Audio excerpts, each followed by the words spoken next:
시청자 여러분 안녕하십니까? 출발 성공 투자 박민영입니다. 안녕하세요. 김수정입니다.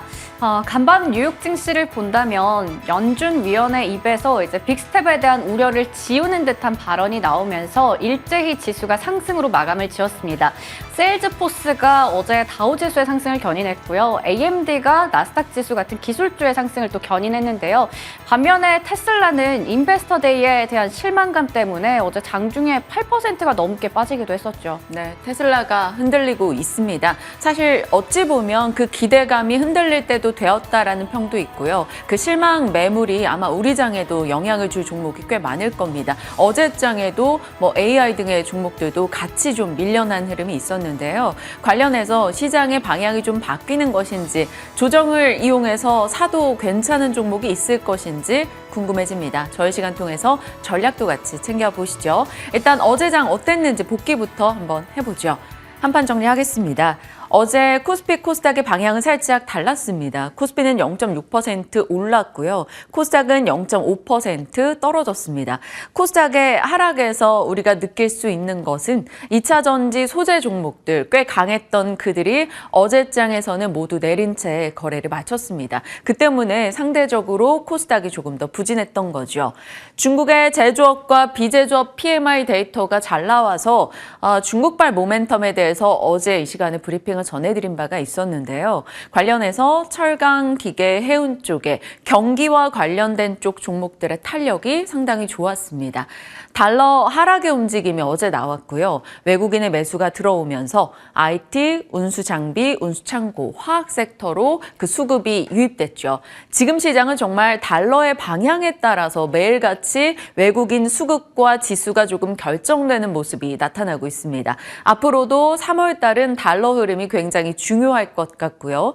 어제 올랐던 쪽 보시면 폐배터리 정말 강했죠. 전고체 배터리도 연이틀 참 좋은 흐름 나오고 있습니다. 그리고 태양광을 비롯한 신재생 쪽, 조선, 방산, 원전까지 일부 강했죠. 다시금 지난해 중반경까지 이슈가 됐던 태조 이방원 이쪽으로 관심이 쏠리는 느낌입니다. 반면에 한동안 계속 올랐던 로봇과 AI, 우주항공, 2차 전지 이쪽 모두 다 테슬라의 인베스터 데이 이슈로 인해서 실망 매물이 조금 출회됐습니다. 전체적으로는 전기차, 2차 전지라는 그 틀 안에서 소재단의 종목들이 최근에 많이 올랐던 만큼 어제 역풍을 맞은 거고요. 폐배터리나 전고체도 2차 전지 종목들이죠. 조금 더 디테일하게 들어가면요. 이쪽들은 어제 강했어요. 약간 차이가 조금 느껴졌던 하루였습니다. 변동성을 이용한 주체들의 이 매매가 굉장히 활발했습니다. 상승과 또 하락하는 종목들의 탄력도가 굉장히 컸다라는 점도 눈에 띄는 최근의 특징이네요. 자, 폐배터리 2월 24일 그리고 2월 28일 한국의 정책 모멘텀에 대해서 얘기를 계속해 왔었고요. 국내에서도 이 폐배터리 생산자 책임 재활용 제도 도입을 검토하고 있다라는 소식도 또 추가적으로 확정 내용 들어옵니다. 재활용을 비롯한 재자원화 기술 세액공제 적용도 추진한다고 하고 어찌됐건 계속해서 지금 핵심 광물 확보 전략 이후로 강하게 폐배터리 쪽을 밀어주는 정부 정책 지원이 나오고 있습니다. 그리고 지금 시장에서 폐배터리의 상승 촉매제가 됐었던 것은 바로 유럽의 핵심 원자재법이죠. 이 이슈가 나오고 나서부터 폐배터리가 2월 내내 힘을 좀 받아갔고요. 3월까지도 그 시세가 이어지고 있습니다. 초안에 이 폐배터리 재활용 의무화 포함 가능성이 유력하다라는 소식이 어제 추가적으로 전달이 됐죠. 이후에 배터리 규정안 핵심은 그렇습니다. 회수된 배터리는 모두 재활용 의무화 방침이 들어가게 되고 배터리 밸류체인 전반적인 재활용 원료 비율을 높인다. 니켈, 코발트, 망간 이런 거 의무적으로 더 써야 되는 비율을 높인다라는 내용이 핵심적입니다. 어찌됐건 이러한 내용들 전반이 폐배터리의 시세를 이끌고 있죠.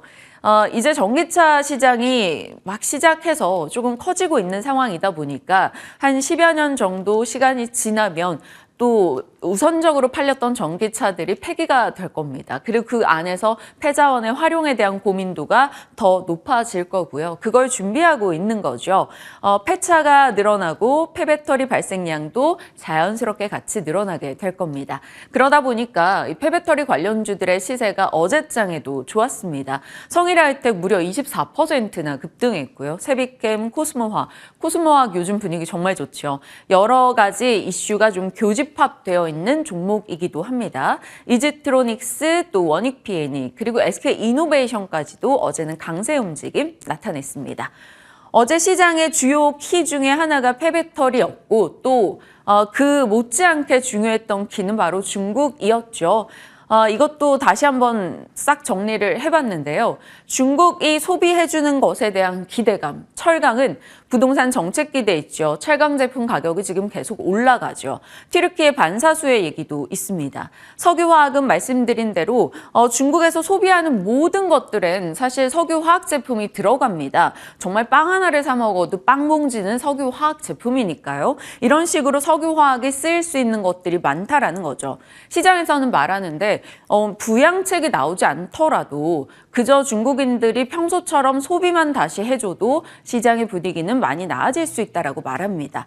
철광석 이런 거 벌크로 실어가지고 운반하죠. 해운 쪽에 페노션, BDI 운임지수가 올라가는 것에 영향을 받으며 어제장에 올랐습니다. 그리고 미국과 중국 등에서 다 땅 파는 이슈 들려오다 보니 건설기계도 어제 상승이었고요. 중국에서 요즘 IT 재고가 조금씩 줄고 있다는 소식이 들리죠. 그러면 또 MLCC 모멘텀 받을 수 있을 겁니다. 어제장에도 MLCC는 강했죠. 요즘에 인구구조 이슈 전달해 드리고 나서부터 저출산 얘기가 정말 많이 부각되고 있습니다. 어제는 또 일본의 저출산 문제가 크게 부각이 됐죠. 중국뿐만 아니라 일본, 한국 모두 다 지금 같은 문제를 겪고 있고요. 어제장에 엔젤주와 꿈비 이런 종목들 굉장히 강하게 시세 내기도 했습니다.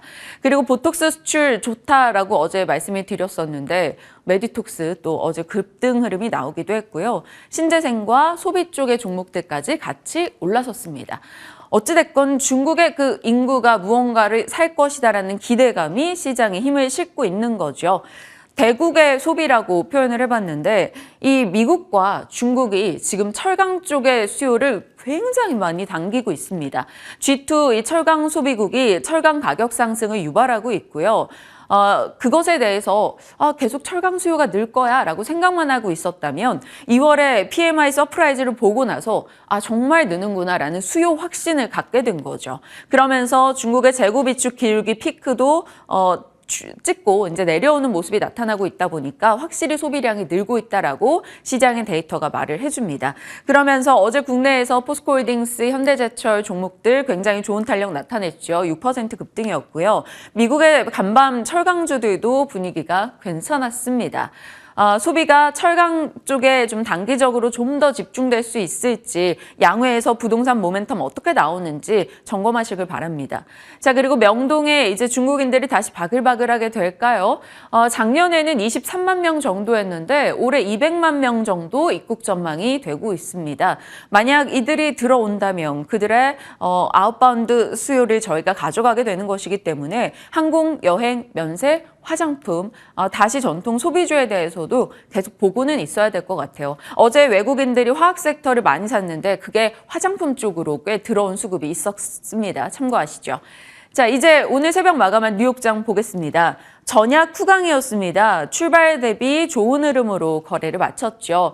출발할 때 조금 부침을 겪었던 이유는 미국의 신규 실업수당 청구 건수가 19만 건으로 예상을 하회했습니다. 전주 대비 2천 건 줄었고요. 여전히 고용이 탄탄하구나. 그러면서 국채금리가 상승했죠. 10년물 국채금리 또 4% 위에서 움직임을 보였습니다. 그러면서 흔들림을 나타냈다가 여기에 테슬라 인베스터데이 실망감도 추가가 됐죠. 테슬라가 6% 정도 급락하는 흐름 오늘 종가상으로 기록했습니다. 그러다 보니까 아무래도 전반적인 심리가 좀 쪼그라드는 듯 했는데 거기에 불을 지펴준 사람이 있었습니다. 라파엘 보스틱 총재가요.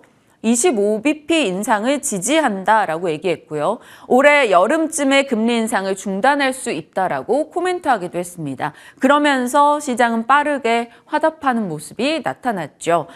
다우 같은 경우는 앞서 수정앵커 오프닝으로 얘기해 주셨지만 세일즈포스의 폭등으로 인해서 하락하지 않았습니다. 오늘 내내 오름세였는데 끝까지 상승 탄력을 키워갔죠. 1% 상승이었고요. 나스닥과 S&P 500은 하락권에서 상승으로 고개를 돌린 채 거래를 마쳤습니다.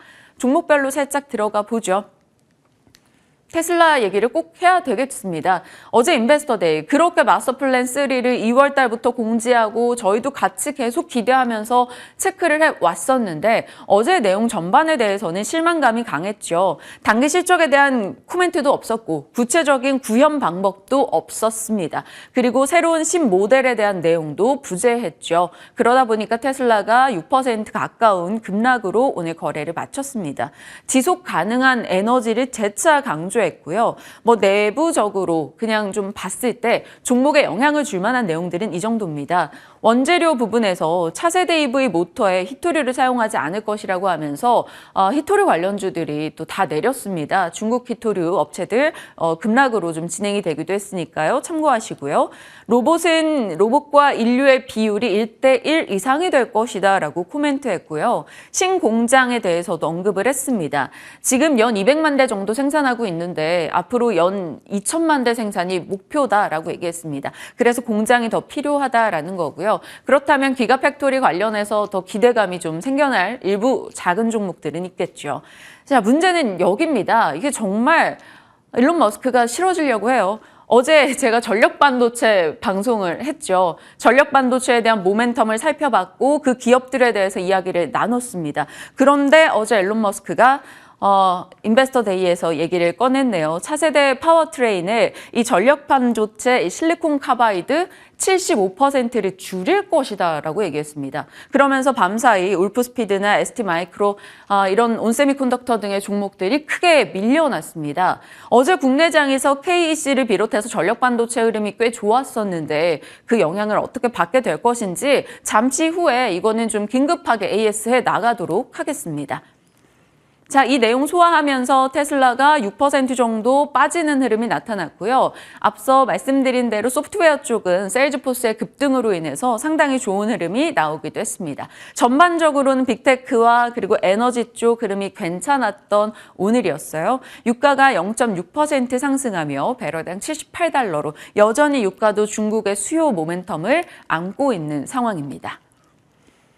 그리고 어제장에서 태양광이 미국에서도 국내에서도 흐름을 좀 보여줬었는데 오늘 새벽에는 또 풍력주들이 강했습니다. 넥스테라, 브룩필드 등의 종목들이 같이 올라가는 흐름이 나오고 있어서 다시 한번 조금 눌려있던 신재생들에 대한 관심도가 계속 증가하고 있네요.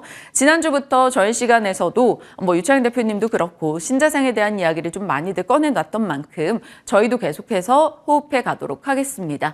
네옴 얘기가 등장합니다. 네옴의 수소 프로젝트가 확정됐다라는 소식이 들려오는데요. 또 수소 쪽 이슈도 요즘 많이 몰리고 있기 때문에 관심을 좀 두고 체크해 나가도록 하겠습니다. 자, 신재생 이슈까지 들여다봤고요. 오늘의 산업 뉴스입니다. 보건복지부에서 비대면 진료 제도화 이야기를 꺼내놨습니다. 시간외에서 인성정보 비롯해서 모두 다 비대면 진료주들 강세 움직임 나타냈고요. 산업부는 연내 로봇을 보도 통행 허용할 수 있도록 틀을 마련하겠다라고 얘기 꺼냈죠. 시간외에서 로봇주들이 또 한 번 시세를 보여주기도 했습니다. 금융당국에서는 STO 토큰증권 가이드라인 발표가 있었어요. STO 이야기도 한동안 조금 수그러들어 있던 상황이기 때문에 이 내용이 불을 지필지 봐야겠고요. 또 사우디 얘기, 네옴 얘기 이게 또 중동 쪽 모멘텀들이 계속 나옵니다.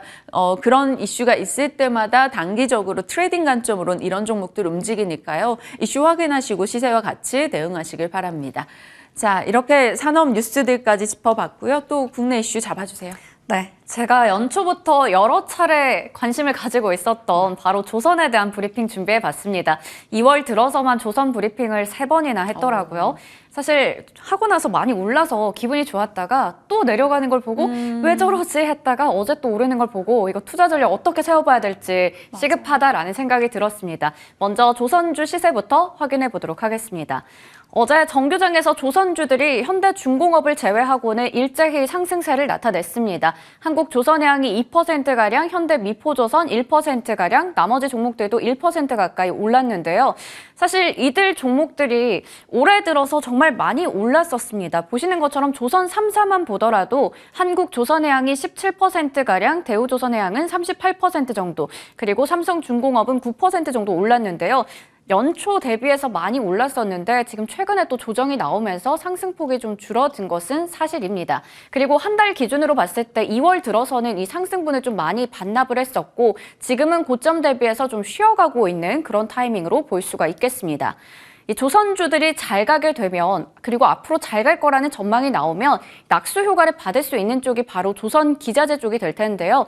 역시나 올해 실적에 대한 긍정적인 전망들이 연초부터 많이 나왔었죠. 어제도 피팅 관련주들 같이 웃었습니다. 조선주보다 오히려 이쪽이 더 강한 흐름을 나타냈는데요. 보시는 것처럼 태광이 8% 넘게 올랐고요. 성광밴드, BMT 같은 종목들 4에서 5%가량 상승세를 나타냈습니다. 저희 시간에 워낙에 여러 차례 조선주와 기자재 같이 다뤄드렸기 때문에 잠시 후에 종목에 대해서도 꼼꼼하게 얘기 나눠보도록 하겠습니다. 이 자료도 여러 차례 보여드렸던 자료인데요. 올해 조선주들은 그동안 8년간 이어왔던 적자와의 연결고리를 끊어버리겠다라고 선언을 한 상황이죠. 지금 2022년에는 일제히 적자를 기록했었는데 올해는 이게 확실하게 턴어라운드가 될 것이다라는 기대감을 나타내고 있습니다. 그도 그럴 것이 이제 선가가 14년 만에 최고치를 기록했다라는 뉴스가 전해지면서 어제 조선주들이 한 번 더 오른 건데요. 보시는 것처럼 신조선가 지수 추이가 2018년, 2019년 어느 정도 비슷하게 이어지다가 2019년, 2020년에 한 번 꺾였었습니다. 그리고 나서는 지금 돌아서고 나서 쭉쭉 잘 가고 있는 상황이고 이번에 14년 만에 최고치를 찍으면서 이게 앞으로 K조선에 확실하게 흑자 전환에 청신호가 켜졌다라고 볼 수가 있는 부분이 될 텐데요. 우선은 LPG라던가 뭐 LNG 같은 가스선 중심 우리나라 선박 업체가 특히나 좀 자신 있는 이쪽에서 가격 상승 흐름이 특히 뚜렷하게 나타났습니다. 국내 조선 빅3는 앞서 봤듯이 흑자 전환에 대한 자신감을 나타낸 상황이죠. 그리고 선가가 이렇게 오르게 되면 이 부분들이 수익성 개선 그리고 가격 협상력의 강화로 이어질 수 있다는 부분 긍정적으로 확인할 수 있겠습니다. 조선주에게 기대를 거는 이유도 여러 번 얘기 드렸죠. 3번이나 얘기 드렸는데요.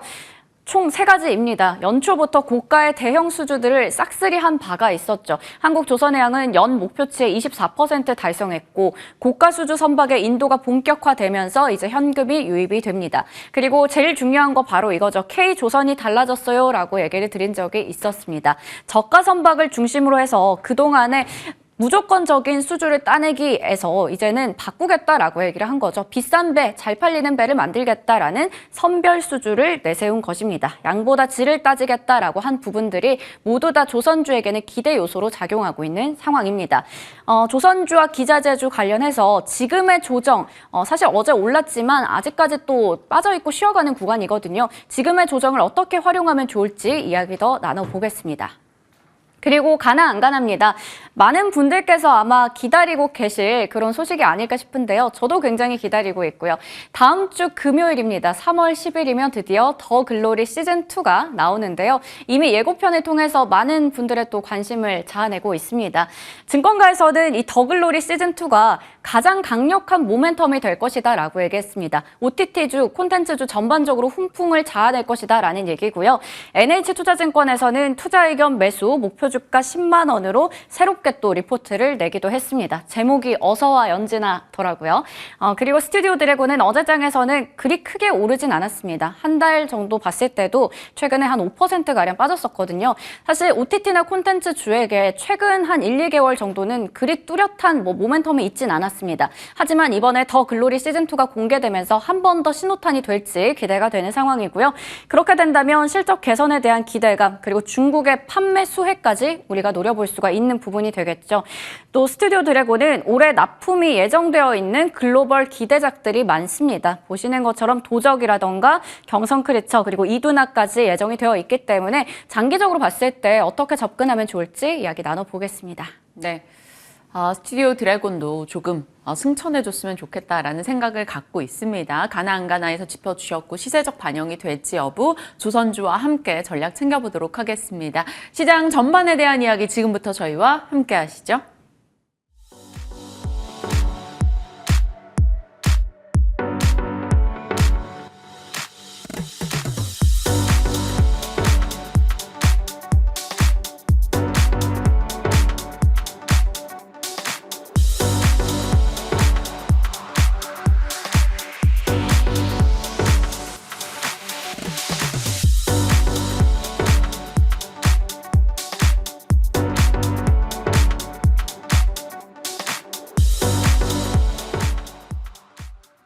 시장에 대한 전략 챙겨보겠습니다. 진만쌤과 함께합니다. 어서 오세요. 네, 안녕하세요. 네. 뉴욕장이 일단 전약 후강으로 3대 지수 모두 오른 채 거래를 마쳤어요. 근데 그 가운데 뭐 테슬라의 급락, 또 마이크론의 뭐 재고 이슈로 인한 하락, 여러 가지 이슈 등은 또 우리가 받아들여야 될 것 같은데 이거 감안해서 시장 전략 짜주세요. 네, 일단 시장 전략을 말씀드리면 어제 좀 이제 한 오후 정도 해서 지표가 나왔는데 지표가 그리 좋지만은 않았습니다. 이제 생산성이 줄고요.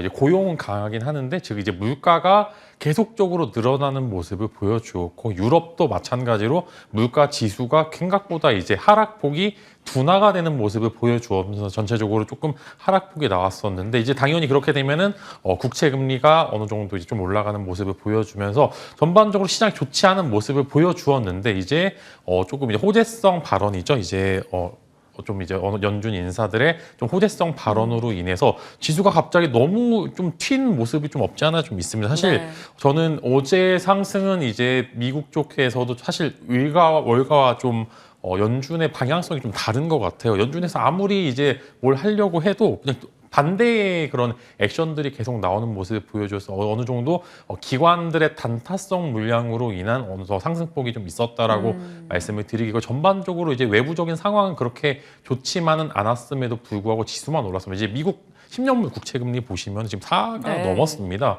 굉장히 오랜만에 4 이상으로 마감을 한 그런 액션들이 나왔고 원달러 환율도 높아져 있는 상황이기 때문에 이게 국내장에서 어떤 영향을 미치든 사실 좀 미지수입니다. 시초에 오르게 되면 내려갈 것 같고요. 내려서 시작하게 되면 또 올라갈 것 같다는 그런 이제 기분이 좀 반대의 좀 기분이 들고 있는 상황은 맞기 때문에 오늘 이제 오늘 시장에 뭘 어떤 걸 찾아볼까 하시기보다는 적어도 오늘 하루 정도는 좀 관망하는 모습을 보여주시는 관망. 게 네. 좋을 것 같아요. 그 이제 지표의 해석에 대해서 정석적인 해석이 불가능한 상황이다. 이렇게 코멘트 드리면서 오늘은 섣불리 시장에 접근하기 굉장히 어려운 상황이기 때문에 모아가긴 좋을 수 있겠지만 그렇지 않을 수도 있다는 말씀과 함께 어제 마이크론이 좀 장중에 좀 급락하는 모습을 보여주면서 이게 좀 어느 정도 이제 재고 손해에 대해서 이제 액션들이 나오고 조금 이제 가이던스가 하향되는 모습을 보여준다라는 이야기가 있기 때문에 이게 하이닉스나 삼성전자에 어떤 영향을 미칠지 한번 보시면 좋을 것 같습니다. 네, 알겠습니다. 시장에 대해서 판단 내려주셨고 오늘 굳이 뭐 적극적인 움직임을 보이기보다는 좀 시장을 살피고 가자라고 전략을 챙겨주셨어요. 자, 폐배터리 얘기 좀 해볼게요. 최근 들어서 굉장히 강한 섹터가 폐배터리입니다. 뭐 지난해부터 이슈화 많이 됐지만 이렇게 연속적인 시세를 다양한 종목들이 같이 내는 흐름이 나온다라는 건 확실히 정책 발의 힘을 받고 있다라는 거일 거예요. 어떻게 대응해야 돼요? 네, 사실 성일하이텍은 오버슈팅입니다. 너무 많이 올랐어요. 저렇게 시총 큰 종목이 저렇게 올라간다는 건 사실 흔치 않은 일인데 이제 최근에 또 에코프로를 보신 분들은 이제 이렇게 올릴 수도 있지 이런 이제 표현을 하시는 분들도 많은데 일단 전반적으로 폐배터리 시장에 대한 기대감은 굉장히 많고요. 그 부분들에 대해서 어느 정도 공감을 하고 있습니다. 그러나 어제의 상승은 꽤나 오버슈팅이다. 특히 이제 성일하이텍 같은 경우는 제가 계속 강조드렸던 게 공매도 잔고가 꽤나 많이 올라왔던 상황이기 때문에 그 부분들에 대해서 에코프로와 마찬가지로 조금 오버슈팅이 있을 수도 있다라고 코멘트 드린 적이 있는데 그렇게 비슷한 이제 숏 커버링에 대한 그런 효과까지 좀 더불어서 나왔던 상황이고 이제 테슬라라 더해서 이제 이야기를 좀 해보자면은 테슬라도 마찬가지로 지금 내재와 관련된 이야기도 나오고 있고 그렇기 때문에 이제 광물에 대해서 쓰임새 즉 폐배터리 관련주들의 쓰임새는 계속적으로 좋아질 것으로 좀 생각이 되고 있습니다. 그러나 현재 구간은 오버슈팅 구간이 왔기 때문에 우리는 다시 조정의 시간을 기다릴 수밖에 없는 게 현재 시가총액 대비해서 사실 뭐 매출이나 영업이익이 양극재, 음극재 기업들보다는 현저히 좀 낮은 모습을 보여줬기 때문에 이번은 기대감으로 오른 거다. 근데 기대감이 마무리되는 시점에서 어느 정도 다시 특히 내려오게 된다라고 하면 저는 적극적인 매수를 권장을 좀 드릴 것 같지만 지금 현재 구간에서 단순히 기대감만으로 올랐기 때문에 이 기대감은 또 금방 꺼지기 마련이다라는 말씀으로 어느 정도 조금 이제 차익 실현을 조심하자라는 그런 말씀을 드리겠고요. 어제도 2차 전지주들이 또 장 중에 또 올랐다가 한 오후장 들어서 이제 차익 실현 매물이 좀 강하게 나오는 모습을 보여주었습니다. 그래서 거래량에 실린 음봉들이 나오기 시작했다라는 거는 코스닥이 슬슬 조심해야 될 시기가 왔다라는 그런 모습, 이야기까지 덧붙여서 말씀을 드리도록 하겠습니다. 알겠습니다. 뜨거웠던 만큼 뭐 저희가 자주 쓰고 좋아하는 얘기 화무시비롱 있잖아요. 분명 열흘 내내 붉은 꽃 없다시피 아무리 좋아도 또 쉬어가는 시기가 있기 마련입니다. 폐배터리도 어느 정도 그걸 염두에 둔 전략을 참고하시길 바랍니다. 자, 이제 다음 섹터 이야기 가볼게요. 조선주는 참 많이 얘기했는데 연속적인 시세는 안 나오고 있어요. 그래서 저희가 브리핑할 때마다 항상 마음이 아프거든요. 저희는 약간 종목 시세 리트머스 종이처럼 기분도 영향을 좀 받아가지고 조선주 어떻게 대응해야 돼요? 네, 사실 조선주 정말 기대감이 작년부터 굉장히 컸는데요. 사실 이 기사 혹은 이제 이슈를 너무 많이 보면서 이제 실적 개선이 나올 것 같다. 이제 뭐 적자에서 흑자로 전환될 것 같은 기대감. 연초에 막 네. 조선사들이 흑자 전망을 엄청 냈어요. 본인들이. 네, 그죠. 근데 사실 이제 패를 까보니까 그렇게 녹록치만은 않은 게 현실입니다. 아무래도 에너지 가격들이 조금 떨어지다 보니까 뭐 강달러에 대한 그런 여러 가지 기대에도 불구하고 작년에 그리 기대감을 좀 충족시키지 못했기 때문에 주가의 상방이 좀 제한이 된다라는 이야기 말씀드렸었고, 제가 이제 작년부터 강조드렸던 게 하단부에서는 매수가 가능하지만 상단부에서는 적극적으로 매도를 해야 된다라고, 즉 박스권의 정석을 보여주는 게 조선주다라고 코멘트 기억나네요. 드렸었는데, 박스권 매매. 네, 근데 올해도 그렇게 크게 달라지지 않을 것 같습니다. 이제 작년보다 이런 조선사들이 시장에 노출이 너무 적습니다. 지금 보시면 2차 전지가 주도 섹터가 나오고, 사실 조선주들도 뭐 나름 주도 섹터 가질 수 있는 그런 여러 가지 수주들을 받음에도 불구하고 워낙 시가총액이 무겁고요. 그 다음에 여러 가지 돌발 변수들이 많은 조선주기 때문에 사실상 그런 이제 주가의 좀 유동성을 공급을 받기에는 많이 제한이 된다라는 말씀을 드리겠고요. 다만 피팅 3사를 필두로 해서 조선 기자재 업종들은 계속 제가 괜찮다고 말씀을 드렸고, 실제로 주가도 탄력적으로 나타난 이유가 베니핏은 모두 이제 좀 이제 그런 이제 조선주들이 갖고 있는 그런 외부적인 그런 이제 부정적인 요소들은 조선주가 다 가져가고요. 사실 실적에 대한 그런 여러 가지 베니핏은 다 이제 이런 피팅 3사를 필두로 한 조선 기자재들이 다 가져가고 있는 거예요. 즉 이제 2차 전지를 말씀을 드리면은 2차 전지 보시면은 셀업체들은 정말 나중에 이제 주가가 올랐고요. 2차 전지 소재주들은 먼저 우선적으로 주가가 많이 반영되는 모습을 보인 것처럼 조선 기자재도 마찬가지로 우선적으로 실적이 반영되기 굉장히 좋은 상황이기 때문에 그런 부분들이 피팅 3사를 필두로 한 기자재 업종도 저는 굉장히 긍정적으로 보고요. 워낙 이제 뭐 피팅 3사를 딱 꼭 집어서 이야기하자면은 그쪽이 가장 빠르고 탄력적인 주가 흐름을 보여주고 있다라는 코멘트 드리면서 이제 저는 추가적인 상승도 가능하고요. 현재 신규 매수도 충분히 가능하다라는 말씀으로 조선주에 대해서, 조선주는 너무 이제 상하방이 제한된 모습을 보여주고 있기 때문에 하단부의 매수가 아니면 그렇게 매력은 없다라는 말씀, 피팅 3사를 필두로 한 조선 기자재 업종들은 추가적인 상승 여력이 가능하다라는 말씀으로 정리해 드리도록 하겠습니다. 피팅주로 마무리가 되겠네요. 조선주에 대해서는 지속적으로 박스권을 활용한 매매 정도만 의견을 주고 계십니다. 피팅주 저희 기억해 볼게요. 다음 이제 집만스픽 열어보겠습니다. 어떤 걸 주셨을까 보니 AI, 로봇, 그리고 그 다음이 스마트 팩토리. 네, 아무래도 이제 시장에서는 제가 계속 강조드렸던 게 테마가 있다라고 하면은 약세장은 아니다라는 이야기고, 어제도 보시면 시장이 혼조함에도 불구하고 그날에 나오는 테마성 이슈들로 인해서 맞아요. 주가 급등 나오는 그런 모습을 봤었을 때 시장에 유동성은 충분히 있는 것 같습니다. 이전과는 좀 다른 모습을 보여주고 있는데, 이제 다음 테마죠. AI가 혹은 로봇이 쉬어갈 때 과연 이 수급이 어느 쪽으로 돌아올까 좀 생각을 해봤는데, 스마트 팩토리 관련주들도 마찬가지로 사실 뭐 AI든 그 다음에 이제 로봇 등 결국에는 스마트 팩토리에서 생산을 해야 되고, 그런 부분들이 다 이제 같은 섹터 안에서 좀 세분화된 섹터라다라는 이야기와 함께 스마트 팩토리 관련주 한번 관심을 가져보시면 좋을 것 같고요. 저는 이제 뭐 포스코 ICT, 티라유텍, 코닉 오토메이션 세 종목 한번 관심을 가져보시면 좋을 것 같고 실제로 저는 이제 사실 이 아이디어를 쿠팡 쪽에서 먼저 일단은 받았습니다. 쿠팡이 흑자 전환에 성공했는데 그 이유가 뭐 스마트 팩토리를 필두로 해서 물류 쪽에서 이제 영업 적자를 많이 줄였던 부분들로 제가 아이디어를 많이 받았었는데 그래서 관련주도 분명히 시장에 대해서 모멘텀 충분히 받을 수 있습니다. 그래서 굉장히 부담이 안 가는 그런 상황이 주가 밸류이기 때문에 이런 부분들에 대해서 충분히 세 종목 한번 공략해 보시면 좋을 것 같다는 말씀으로 대신해 드리도록 하겠습니다. 네, 알겠습니다.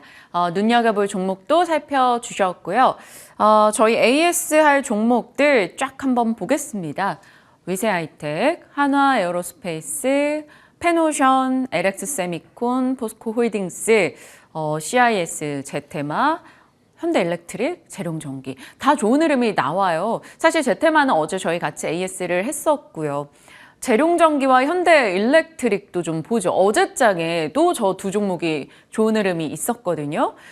결국에는 변압기, 국내 수출도 잘 되고 있습니다. 그리고 미국에서 관련한 가격도 계속 올라가서 우리 수출 단가도 좀 괜찮을 것 같고요. 변압기 쪽도 계속 들고 있어야 돼요, 전력기. 저는 조금 더 들고 가야 되는 게 인프라 관련된 이슈 계속 나올 수밖에 없고요. 그 다음에 이제 미국뿐만 아니라 이제 중국, 그다음 유럽 모두 관련된 이슈들이 계속 나오고 있기 때문에 이런 관련주들은 사실상 수주 잔고가 계속적으로 쌓이고 있기 때문에 지수 눌림목에 다시 매수를 해보시거나 아니면 내가 평균 단가가 좋다라고 하면은 굳이 매도할 필요는 없다라는 좀 말씀을 드리면서요. 사실 모든 이제 종목 AS도 그렇고 평균 단가가 좋다라고 하면은 장기간 악재가 나온다 하더라도 그걸 버틸 수 있는 체력이 있다라고 좀 생각이 되고 있기 때문에 그런 부분들 저는 조금 더 끌고 가자라는 말씀을 한번 드려보고 싶고요. 그 다음에 이제 아까 LX세미콘 나왔는데 어제 이제 전적 반도체 저희가 이제 다뤄봤잖아요. 네. 근데 이제 어제까지 분명히 이제 저희가 방송할 때까지는 이제 울프스피드의 주가가 굉장히 높았었는데 테슬라 인베스터 데이에서 이제 반도체 그런 이제 숫자를 줄여서 이제 이것을 이제 조금 어느 정도 차량에 대해서 원가를 절감하는 그런 이제 전략을 사용하겠다라는 그런 기사와 함께 울프스피드가 이제 거의 장중에 변동성이 10% 이상 나오는 그런 모습을 보여주고 있습니다. 그래서 아마 어제 다뤘던 부분들, 그다음에 어제 실제로 저희가 다뤄봤던 종목들이 상승을 많이 했는데 오늘 일부 차익 실현 매물이 좀 강하게 나올 것 같습니다. 그래서 걱정됩니다. 제가 어제도 강조를 드렸던 부분들은 분명히 미래 먹거리로는 괜찮고 사실 테슬라가 이제 테슬라를 제외하더라도 사실 전력 반도체의 쓰임은 정말 많을 수밖에 없고요. 사실 테슬라 입장에서도 우리가 이렇게 하겠다라고 해서 단발적인 좀 악재로 나온 거지 결국에는 당분간은 전력 반도체를 쓸 수밖에 없다라는 그런 이야기하고 사실 테슬라가 아니다 하더라도 클라우드 센터 등 여러 가지 업종 중에서 전력 반도체의 쓰임새가 충분히 있기 때문에 어제 좀 높게 매수하신 분들은 너무 걱정하지 마시고요. 하단부에서 다시 매수하시는 전략 혹은 매도보다는 저는 추가 매수의 타이밍으로 한번 삼아 보신다라고 하면은 나쁘지 않은 결과가 있을 것 같고 제가 어제 강조드렸던 부분들 정말로 길게 보기 정말 좋은 섹터다라는 말씀과 함께 어제는 단기로 올랐을 때는 매도 포지션 잡으시라고 강조를 드렸기 때문에 혹여나 갖고 계신 분들 하단부에서 추가 매수 전략을 제시를 드리도록 하겠습니다. 정말 주식이 그렇네요. 어디서 어떤 코멘트가 나올지 모르다 보니까 대응이 좀 어렵긴 합니다. 어찌됐건 전력 반도체 성장성에 대한 의심이 나온 것은 아닙니다. 테슬라에서 일론 머스크 같은 경우도 전력 반도체가 나쁘다라는 게 아니고 그렇게 다량으로 생산되는 것 자체가 어렵다 보니까 그 생산을 맞춰서 탑재를 한다 이런 거에 대해서 조금 곤혹스러움을 언급을 했어요. 그래서 그걸 좀 줄여서 원가비를 낮춰보겠다 이런 코멘트였기 때문에 어떻게 소화를 하게 될 것인가 좀 지켜보겠습니다. 일단 어느 정도의 변동은 감안해야 될 것 같네요. 자, 이제 가나안가나 살펴보겠습니다. 어서와 연진아. 많이 기다렸어요. 진짜. 전 정말 재밌게 봤거든요. 그래가지고 언제 시즌2 하나 이러고 있었는데 이제 또 바짝 다가왔습니다. 그래서 스튜디오 드래곤 관심을 둬야 되는 것인지 궁금해져요. 네, 스튜디오 드래곤이 사실 최근에 컨텐츠 업종들이 꽤나 많이 밀렸습니다. 이제 주가 보시면 알겠지만 기대는 정말 많았고요. 사실 되게 순식간에 이제 기대주에서 조금 소외주로 좀 변환이 되는 모습을 보여주고 있었는데 일단은 전반적으로 저는 그렇게 생각해요. CJ E&M을 필두로 해서 콘텐츠 업종들은 이제 이런 이슈가 있을 때마다 한 번 정도 주가 상승은 이제 어느 정도 필연적으로 나오고 있고 사실 더글로리 같은 경우에는 예고편을 너무 잘 만들어가지고 저도 이제 원은 봤는데 기대가 될 정도로 정말로 예고편을 잘 만들었다라는 그런 말씀과 함께 단순히 이 드라마만 아니다 하더라도 전반적으로 올해 나오는 드라마의 양이 정말 많습니다. 그만큼 매출 구조에서 이익을 많이 가져가기 좋은 구조다라는 말씀과 함께 다만 순식간에 기대주에서 소외주로 전환되는 시점이 굉장히 빠릅니다. 그래서 분할 매수하기 굉장히 좋고 주가 탄력도 직전 고점까지 충분히 갈 만한 요소들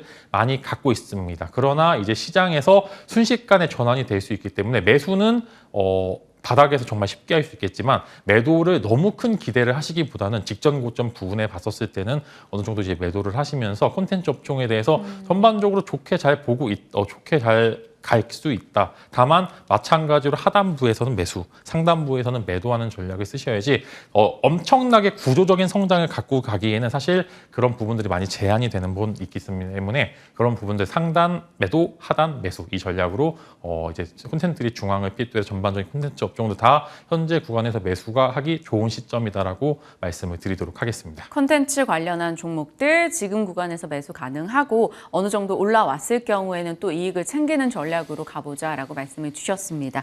여러 종목들 살펴봤고요. 어제 다뤘던 전력반도체 이 하락에 대해서도 같이 AS 해봤습니다. 진만쌤과 함께했네요. 고맙습니다.